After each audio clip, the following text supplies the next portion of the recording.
be wearing the people in the front row, obviously. It's my first time, yeah. Hell down. Yeah. Ready when you are, yeah. Okay, so I'm from outside of Cleveland, distant west suburbs, and trying to avoid my family as much as possible. I got adopted by a family from Boston called the Donovan family. And I think Philadelphia, I've come to realize, is not a big fan of Boston, and vice versa, really.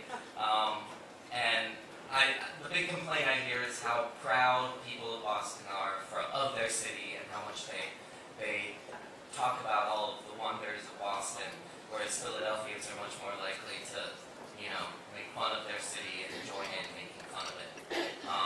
So you can imagine this family from Boston in Cleveland, how much wonderful things they have to say about Boston. So my friend Kim was my age, and so I ended up getting adopted by her family.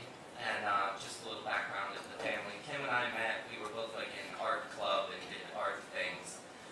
So sort of outcasts. And Kim's older sister, Kelly, she was like a punk rock girl who did like acid in church and like, generally rebelled all around. And then the middle sister, Kristen, has the Jan syndrome of like working out and being the good girl and studying and trying to get attention that way.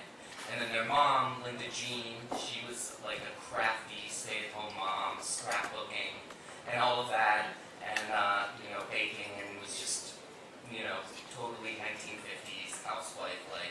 And then their dad, Kevin, is a lawyer, surrounded by all of these extremely feminine women in their own ways, and it's just kind of rough. And he was a lawyer, and he'd just come home and just kind of be like, and sort of like look to me to be like a manly presence, which I wasn't particularly. And so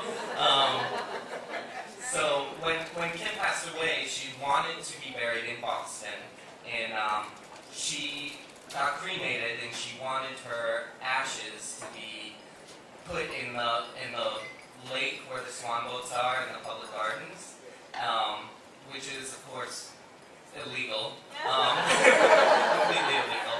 And so like we all like go up there, and it was my first time in Boston, actually, that trip. So Kim was able to get me there, and I'd also sort of had a chip on my shoulder about Boston from all of the things I heard about it.